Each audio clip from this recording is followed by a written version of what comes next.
गांव के आखिरी छोर पर एक छोटी सी पुरानी चाय की दुकान थी, जिसे पूरे इलाके में ललन की चाय की दुकान के नाम से जाना जाता था। मिट्टी की बनी दीवारें, ऊपर टीन की छत और सामने कुछ लकड़ी की बेंचें, जहां रोजाना गांव के लोग अपने काम से थोड़ा वक्त निकालकर बैठा करते थे। ये सिर्फ चाय पीने की जगह नहीं थी, बल्कि गांव की खबरों, हंसी मजाक और किस्से कहानियों का अड्डा था, जहां हर शाम ढलते ही अलग ही रौनक लग जाती थी। और आज भी कुछ वैसा ही माहौल था। कुछ ग्रामीण वहां बैठे आपस में बातें कर रहे थे।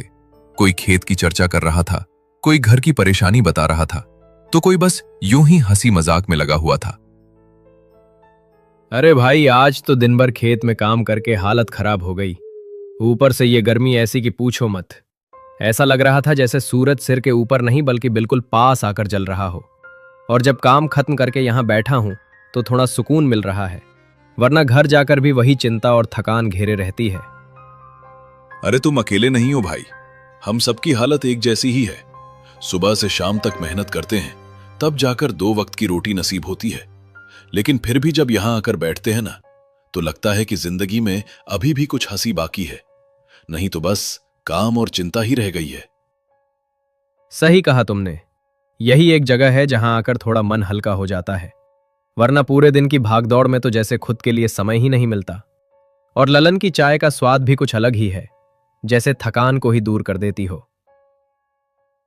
तभी दूर से एक बूढ़ा आदमी धीरे धीरे चलता हुआ दिखाई देता है, और चेहरे पर गंभीरता के साथ एक सादगी झलकती है। वो कोई और नहीं बल्कि गांव के रिटायर्ड मास्टर कुबेर बाबू होते हैं, जिन्हें गांव में हर कोई इज्जत की नजर से देखता है। अरे देखो देखो, मास्टर कुबेर बाबू आ रहे हैं। आज तो मजा आ जाएगा। काफी दिनों बाद इधर दिखे हैं, चलो इन्हें भी बुलाते हैं।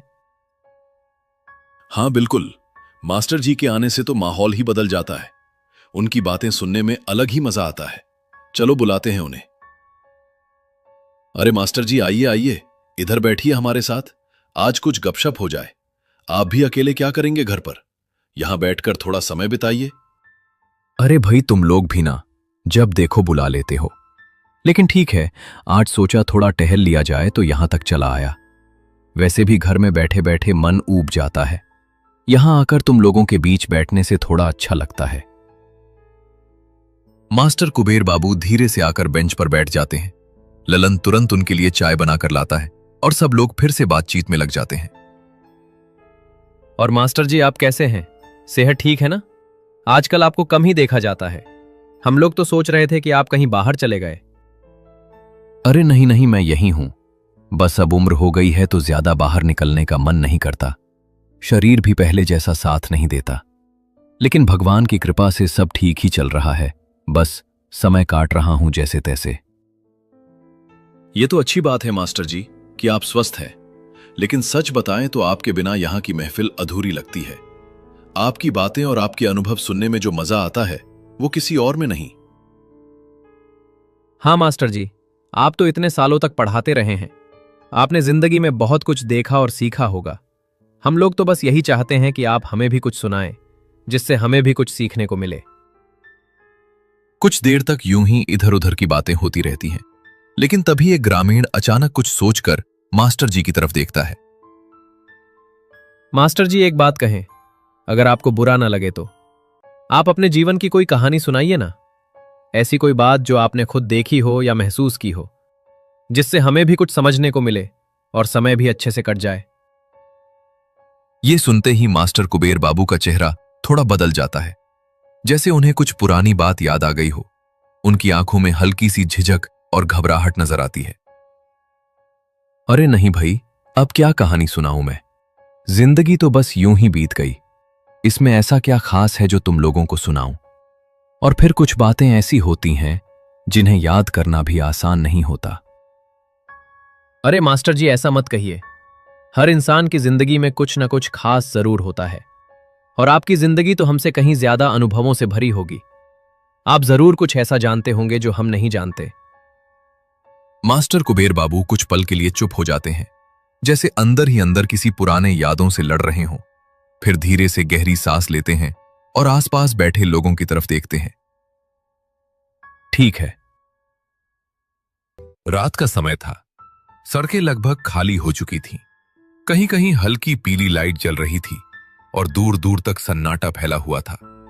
शहर की भीड़ अब धीरे धीरे खत्म हो रही थी। इसी सन्नाटे के बीच चंपक अपने हाथ में थैला लिए हुए बस गांव की तरफ बढ़ रहा था। आज वो अपने ससुराल जा रहा था क्योंकि आज उसकी शादी की पहली सालगिरह थी। आज का दिन मेरे लिए बहुत खास है। पूरे 1 साल बाद मैं फिर से उसी तरह पिंकी के सामने जाऊंगा जैसे शादी के दिन गया था।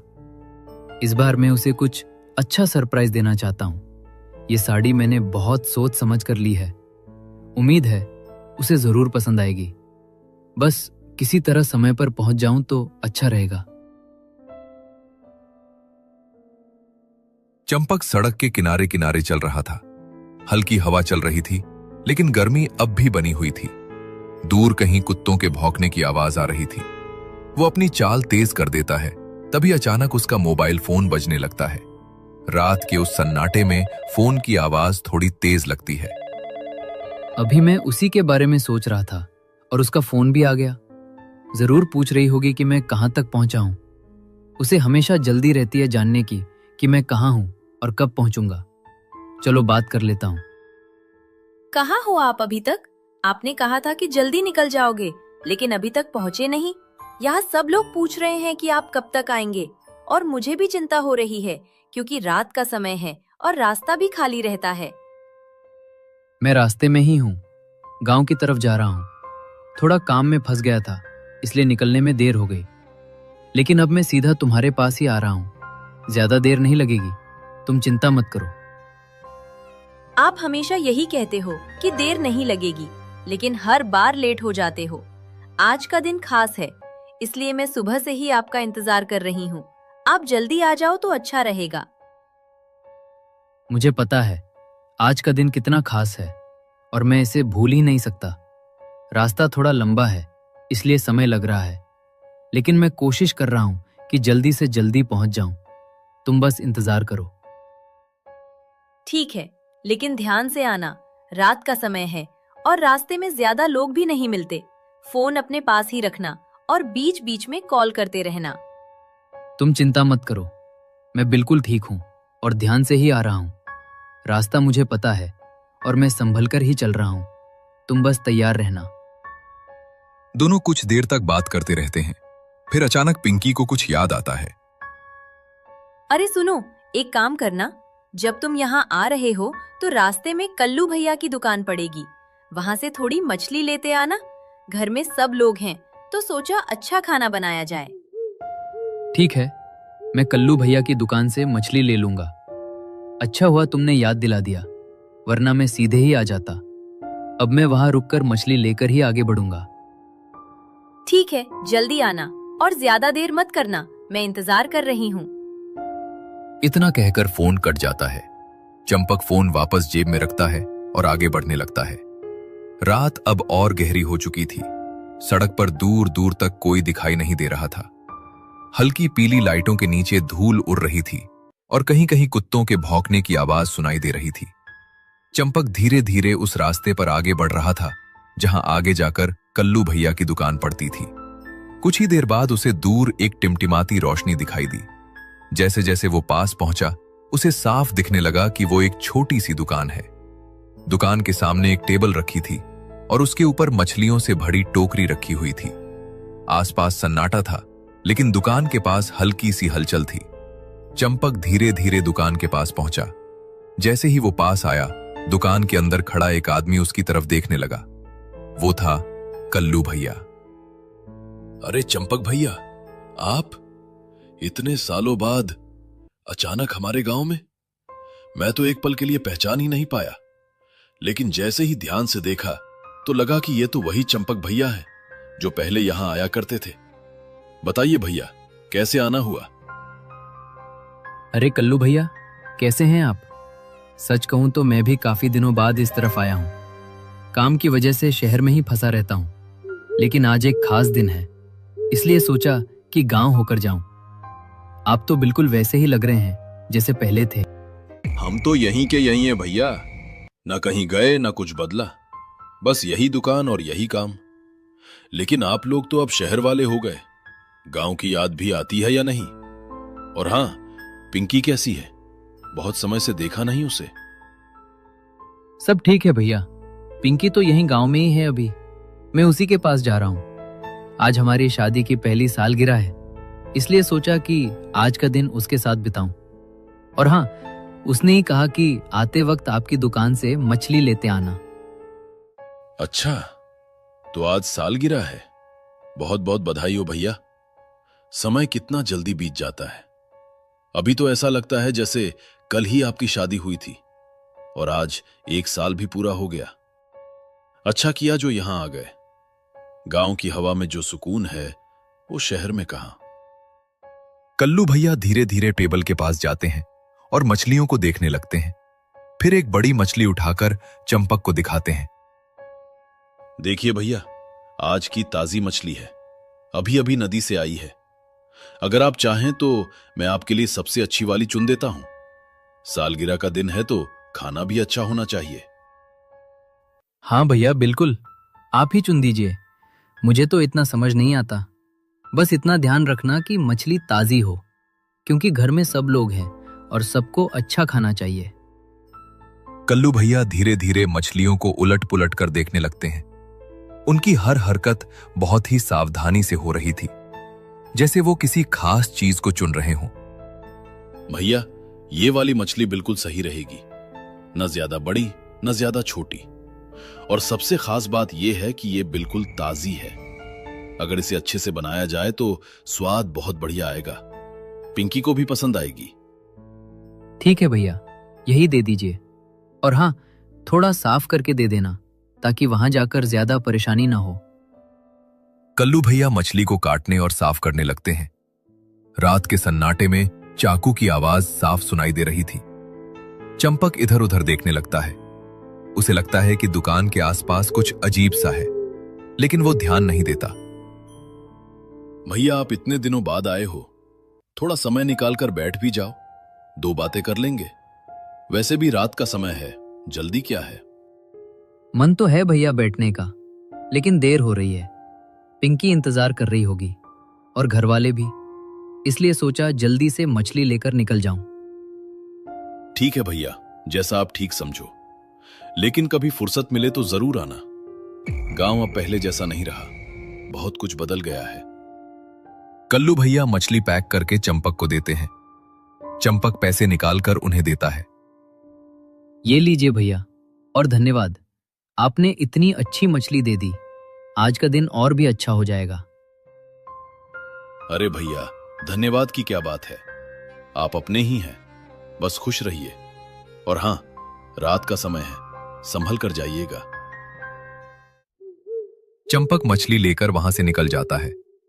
वो धीरे धीरे आगे बढ़ने लगता है, लेकिन जैसे ही वो कुछ कदम दूर जाता है, उसे पीछे से ऐसा लगता है जैसे कोई उसे देख रहा हो। रात अब पूरी तरह से अपने चरम पर पहुंच चुकी थी। आसमान में चांद तो था, लेकिन बादलों की हल्की चादर उसके सामने से बार बार गुजर रही थी, जिससे कभी रोशनी फैलती और कभी सब कुछ अंधेरे में डूब जाता। गांव की कच्ची सड़क पर सन्नाटा पसरा हुआ था। कहीं दूर से कुत्तों के भौंकने की आवाजें आ रही थीं और हवा में एक अजीब सी ठंडक घुली हुई थी। चंपक अपने हाथ में मछली का थैला लिए धीरे धीरे घर की तरफ बढ़ रहा था। उसके कदम सामान्य थे, लेकिन दिल के अंदर एक अजीब सी घबराहट थी, जिसका कारण वो खुद भी समझ नहीं पा रहा था। कुछ ही देर में वो अपने घर के सामने पहुंच जाता है, लेकिन जैसे ही उसकी नजर दरवाजे पर पड़ती है, वो ठिठक जाता है। दरवाजे के बाहर पिंकी और उसके पिताजी खड़े थे। दोनों बार बार रास्ते की तरफ देख रहे थे, जैसे किसी का बेसब्री से इंतजार कर रहे हों। पिंकी के चेहरे पर चिंता साफ झलक रही थी और उसके पिता भी असहज दिखाई दे रहे थे। ये क्या हो रहा है? पिंकी बाहर क्यों खड़ी है और पिताजी भी उसके साथ? ऐसा लग रहा है जैसे ये दोनों किसी का इंतजार कर रहे हैं, लेकिन मैं तो यहीं हूं, मैं इनके सामने खड़ा हूं। फिर ये लोग मुझे देख क्यों नहीं रहे? क्या ये मजाक कर रहे हैं या फिर? चंपक धीरे धीरे आगे बढ़ता है और बिल्कुल पिंकी के सामने जाकर खड़ा हो जाता है, लेकिन पिंकी को उसकी कोई आवाज नहीं सुनाई देती। वो अपने पिता की तरफ मुड़ती है। पापा, मुझे समझ नहीं आ रहा कि चंपक कहाँ रह गया। इतना समय हो गया है, उसने कहा था कि बस थोड़ी देर में आ जाएगा, लेकिन अब तो रात भी बहुत हो चुकी है, फोन भी नहीं लग रहा। बार बार कॉल कर रही हूँ, लेकिन हर बार स्विच ऑफ बता रहा है। मेरा दिल बहुत घबरा रहा है पापा, कहीं कुछ गलत तो नहीं हो गया? मुझे बहुत डर लग रहा है। बेटी, खुद को संभालो, घबराने से कुछ नहीं होगा। हो सकता है रास्ते में कोई काम आ गया हो या फिर कहीं रुक गया हो, लेकिन हां, मैं मानता हूं कि इतनी देर होना ठीक नहीं है। चलो थोड़ा और इंतजार करते हैं, अगर तब भी नहीं आया तो हम खुद जाकर उसे ढूंढेंगे। तुम हिम्मत रखो। चंपक ये सब सुनकर पूरी तरह टूटने लगता है। वो बार बार अपने हाथों को देखता है, अपने शरीर को महसूस करने की कोशिश करता है। ये सब क्या हो रहा है मेरे साथ? मैं यहां हूं, जिंदा हूं, सांस ले रहा हूं, फिर भी कोई मुझे देख नहीं पा रहा, सुन नहीं पा रहा। ये कैसे संभव है? क्या मैं सपना देख रहा हूं या फिर ये हकीकत है? अगर ये हकीकत है तो इसका मतलब। अब चंपक वहां रुक नहीं पाता। वो घबराकर पीछे हटता है और सड़क की तरफ तेजी से चलने लगता है। कुछ दूर जाने के बाद अचानक उसे रास्ते के किनारे एक बूढ़ा बाबा दिखाई देता है। लाल कपड़े, लंबी दाढ़ी और आंखों में एक अजीब सी गहराई। बाबा मेरी बात सुनिए, मेरे साथ बहुत अजीब हो रहा है। मेरे अपने ही मुझे देख नहीं पा रहे, सुन नहीं पा रहे, लेकिन आप मुझे देख रहे हैं, आप मेरी आवाज सुन पा रहे हैं। ऐसा कैसे? आखिर मेरे साथ क्या हो गया है? बेटा, हर किसी को हर कोई दिखाई नहीं देता। इस दुनिया में कुछ ऐसी शक्तियां भी हैं जो आम इंसान की नजर से छुपी रहती हैं। मैं वही हूं जो सिर्फ उन्हें देख सकता है, जो इस दुनिया में होते हुए भी इस दुनिया का हिस्सा नहीं रह जाते। बाबा, आप पहेलियों में बात मत कीजिए, मुझे साफ साफ बताइए, क्या मैं मर चुका हूं? नहीं, ऐसा नहीं हो सकता। मैं अभी चल रहा हूं, बोल रहा हूं, सोच रहा हूं। ये सब कैसे हो सकता है? सच्चाई हमेशा उतनी आसान नहीं होती जितनी हम सोचते हैं। याद करने की कोशिश करो बेटा, जब तुम इस गांव की तरफ आ रहे थे, उस समय रास्ते में क्या हुआ था? कोई घटना, कोई अजनबी, कुछ भी जो तुम्हें अब धुंधला धुंधला याद आ रहा हो। चंपक अपनी आंखें बंद करता है। उसके चेहरे पर तनाव साफ दिखाई देता है। मैं रास्ते से आ रहा था, सब कुछ ठीक था। फिर हां, मुझे याद आ रहा है, मेरे पीछे 2 आदमी चल रहे थे। मैंने सोचा गांव के ही होंगे, इसलिए ध्यान नहीं दिया।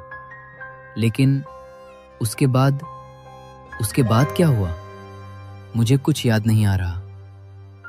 वही 2 आदमी, वही तुम्हारी जिंदगी के आखिरी पल के गवाह थे। उन्होंने तुम्हारे सिर पर पीछे से जोर से वार किया। तुम संभल भी नहीं पाए और उसी पल तुम्हारा शरीर खत्म हो गया। नहीं बाबा, ये सच नहीं हो सकता। मैं मर नहीं सकता।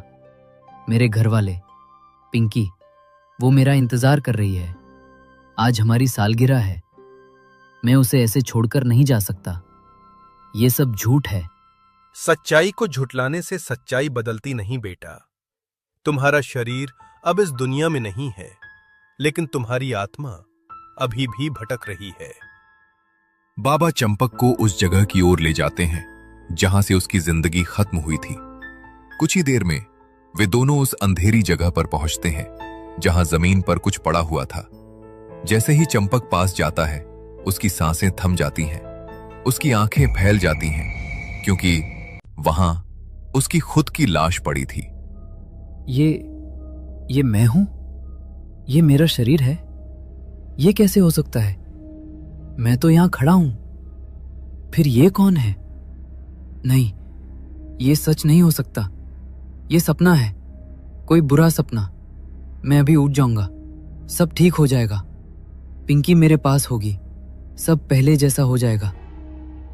सपने और हकीकत में फर्क समझना जरूरी होता है बेटा।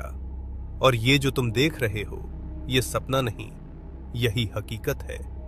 अब तुम्हें फैसला करना है कि तुम इस सच्चाई को स्वीकार करोगे या फिर हमेशा इसी भ्रम में भटकते रहोगे।